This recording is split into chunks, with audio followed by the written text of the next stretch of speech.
فلا أقسم بمواقع النجوم وإنه لقسم لو تعلمون عظيم إنه لقرآن كريم في كتاب مكنون لا يمسه إلا المطهرون تنزيل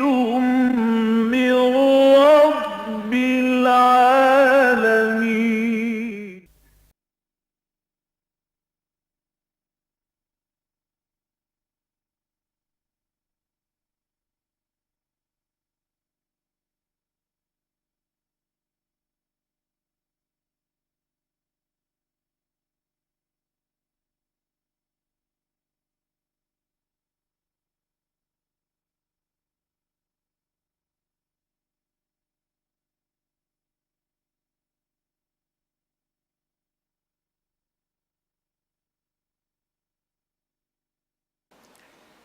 ہم سورہ آل عمران کے 15 رکوع پڑھ چکے ہیں، اب 16واں رکوع آج سے شروع کر رہے ہیں۔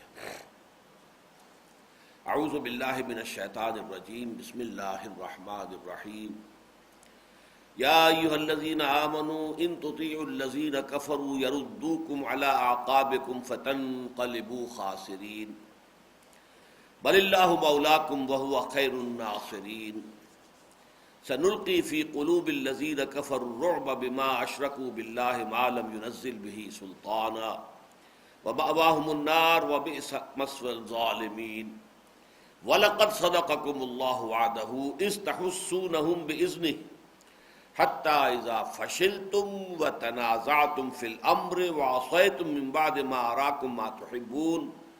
مِنْكُمْ مَنْ يُرِيدُ الدُّنْيَا وَمِنْكُمْ مَنْ يُرِيدُ الْآخِرَةَ ثُمَّ صَرَفَكُمْ عَنْهُمْ لِيَبْتَلِيَكُمْ وَلَقَدْ عَفَا عَنْكُمْ وَاللَّهُ ذُو فَضْلٍ عَلَى الْمُؤْمِنِينَ۔ صدق اللہ العظیم۔ رب اشرح لي صدري ويسر لي امري واحلل عقدة من لساني يفقهوا قولي۔ اللهم ربنا الهمنا رشدنا واعصمنا من شرور انفسنا، اللهم ارنا الحق حقا وارزقنا اتباعه وارنا الباطل باطلا وارزقنا اجتنابه، اللهم وفقنا لما تحب وترضى وتقبل منا فإنك خير المتقبلين، آمین یا رب العالمین۔ سورہ آل عمران کی ترتیب کے ضمن میں یہ بات تو ذہن میں تازہ کر لیجئے کہ اس کے 2 حصے ہیں تقریباً بالکل مساوی، پہلے 10 رکوع اور دوسرے 10 رکوع، اگرچہ آیات میں 1 کا فرق پڑ جاتا ہے کہ بجائے 100 آیات کے پہلے حصے میں 101 آیات ہیں، لہٰذا دوسرے میں 99 رہ گئی ہیں، 2 آیات کا فرق پڑ گیا۔ جو اس کا نصف آخر ہے، پچھلا نصف، اس کے پھر 3 حصے ہیں اور وہ بھی ورٹیکل ڈویژن ہے۔ تقریباً یہ 10 رکوع جو ہے ان کو یوں سمجھیے، پہلے 2 رکوع،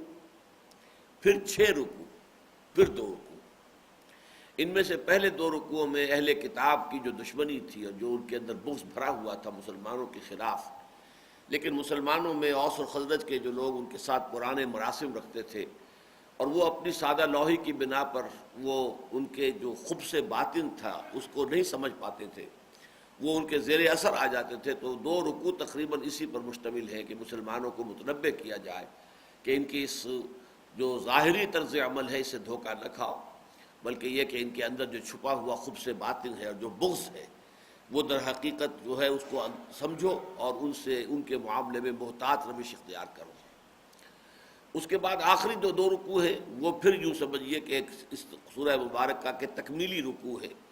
جن میں سے جو بالکل آخری رکوع ہے وہ تو نہایت جامع مقامات میں سے قرآن حکیم کے ان 11 آیات میں سے 6 آیات پر ہمارا منتخب نصاب کا جو ہے نہایت اہم درس جو ہے وہ مشتمل ہے۔ لیکن یہ کہ 19واں رکوع جو ہے وہ بھی بہت جامع اور بہت ہی بنیادی ہدایات پر مشتمل ہے۔ تو درمیان میں یہ 6 رکوع یا 60 آیات ہیں جو غزوہ بدر کے حالات، ان پر تبصرہ، اس سے پیدا شدہ جو نتائج اور اثرات تھے اس پر بحث و تمہیز پر مشتمل ہے۔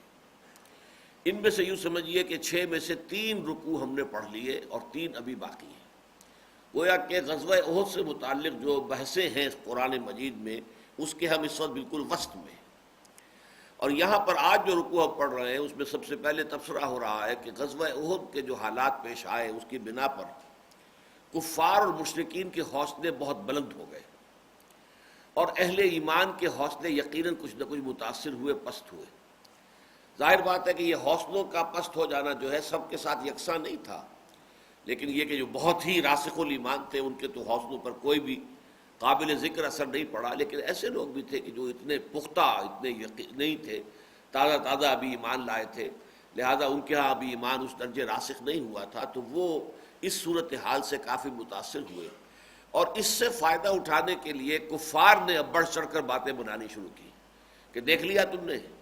یہ کوئی معاملہ جو ہے دین کا نہیں ہے، یہ کوئی معاملہ اللہ تعالیٰ کی نصرت کا نہیں ہے۔ اگر بدر میں ہمیں شکست ہوئی تھی تو آج تمہیں شکست ہو گئی ہے۔ یہ تو معاملات جو ہیں حالات دنیاوی اور اس کے جو بھی واقعات دنیا کے ہوتے ہیں جس طریقے سے ظہور پذیر اسی طریقے سے ہو رہا ہے معاملہ، اور یہ کہ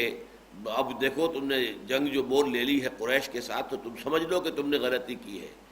تم اپنی وہ پہلی فتح جو تھی غزوہ بدر کی اس سے دھوکہ نہ کھاؤ، آئندہ کے لیے دستکش ہو جاؤ، ہمت جو ہے وہ اب آئندہ دوبارہ کسی جنگ کے لیے تیار نہ رہنا۔ یہ جو صورتحال تھی اس سے آپ اندازہ کر سکتے ہیں کہ جو بیچارے نئے ایمان لائے تھے، جن کے دلوں میں ابھی ایمان اس طریقے سے راسخ نہیں تھا، وہ کس درجے متاثر ہو رہے تھے اس سے۔ اصل میں وہ لوگ ہیں کہ جو ان آیات میں جو 3 آیات پہلی ہیں، ان آیات میں سے ان میں اصل مخاطب ہیں۔ قرآن مجید کو سمجھنے میں اصل میں اکثر و بیشتر مقامات پر ضرورت یہ ہوتی ہے کہ یہ سمجھے کہ اس آیت کا اصل مخاطب کون ہے۔ جیسے آپ کو معلوم ہے کہ منافقین سے خطاب ہوتا تو وہ بھی یا ایھا الذین آمنوا سے، اب اگر کوئی بات منافقین سے کہی جا رہی ہے لیکن یا ایھا الذین آمنوا کا جو عمومی خطاب ہے اس کی بنا پر ہم سمجھ بیٹھے خدا نہ خواستہ کہ یہ بات حضرت ابو بکر یا عمر یا عثمان یا علی یا طلحہ یا زبیر سے کی جا رہی ہے تو یہ ہماری بہت بڑی ٹھوکر ہوگی۔ تو اگرچہ خطاب کا تو صیغہ ایک ہی ہے، یا ایھا الذین آمنوا، راسخ الایمان لوگوں کے لیے بھی اور منافقین کے لیے بھی، اس لیے کہ وہ بھی ظاہر بات ہے کہ ایمان کے دعوے دار تو تھے۔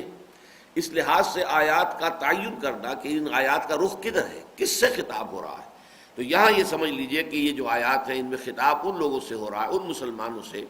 کہ جو کفار کے اس مخالفانہ پروپیگنڈے سے اثر قبول کر رہے تھے، ان کے دلوں میں جو ہے اب وہ ایک طرح کے وسوسے، انہوں نے اپنی چھاونیاں ڈال لی تھی کہ یہ معاملہ تو معلوم ہوتا ہے کہ ویسے جیسے دنیا کے دوسرے معاملات ہوتے ہیں، جیسا کہ آپ کو معلوم ہے کہ سورہ روم میں فرمایا گیا کہ الف لام میم غلبت الروم فی ادنی الارض وهم من بعد غلبهم سیغلبون۔ اسی زمانے میں یہ ہوا کہ 14 سال پہلے جو ہے وہ رومیوں کو بڑی عظیم شکست ہوئی، لیکن اس کے بعد جو ہے 9 سال کے بعد جو ہے مسلمانوں اس کو رومیوں کو فتح حاصل ہو گئی ایرانیوں پر۔ تو یہ تو تلک الایام نداولها بین الناس، یہ اونچ نیچ تو لوگوں میں ہوتی رہتی ہے، اس سے یہ سمجھ لینا کہ کون حق پر ہے کون باطل پر ہے یہ کوئی صحیح انداز فکر نہیں ہے۔ وہ حضرات ہیں کہ جو ان آیات کے مخاطب ہیں۔ فرمایا یا ایھا الذین آمنوا، دیکھیے خطاب وہی ہے لیکن پھر سمجھ لیجئے کہ یہ راسخ العقیدہ اور راسخ الایمان لوگوں سے خطاب نہیں ہے۔ یا ایھا الذین آمنوا ان تطیعوا الذین کفروا، اگر تم کہنا مانو گے ان لوگوں کا کہ جنہوں نے کفر کی روش اختیار کی ہے۔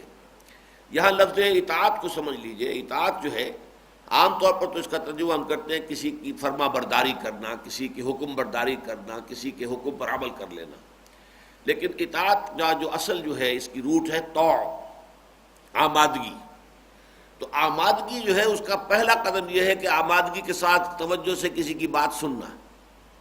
کان لگا کر کسی کی بات سننا۔ یہ توجہ اور کان لگا کر کسی کی بات سننا بھی اطاعت ہے۔ پھر جو کچھ اس نے کہا ہے اس پر عمل کرنا، یہ اس اطاعت کی تعمیل ہے۔ لہذا یہ اس معنی میں اطاعت، جیسے کہ سورہ فرقان میں حضور سے فرمایا فَلَا تُطِعِ الْكَافِرِينَ وَجَاهِدْهُمْ بِهِ جِهَادًا كَبِيرًا۔ اب ظاہر بات ہے کہ یہاں اطاعت کے معنی وہ نہیں ہو سکتے کہ آپ ان کافروں کی اطاعت قبول نہ کیجئے، ان کا کہنا نہ مانیے، بلکہ یہ کہ آپ ان کی باتوں پر توجہ بھی نہ دیجئے، دھیان بھی نہ دیجئے، یہ جو بکواس کر رہے ہیں کرتے رہنے دیجئے، اس سے کوئی فرق واقع نہیں ہوگا۔ فَلَا تُطِعِ الْكَافِرِينَ وَجَاهِدْهُمْ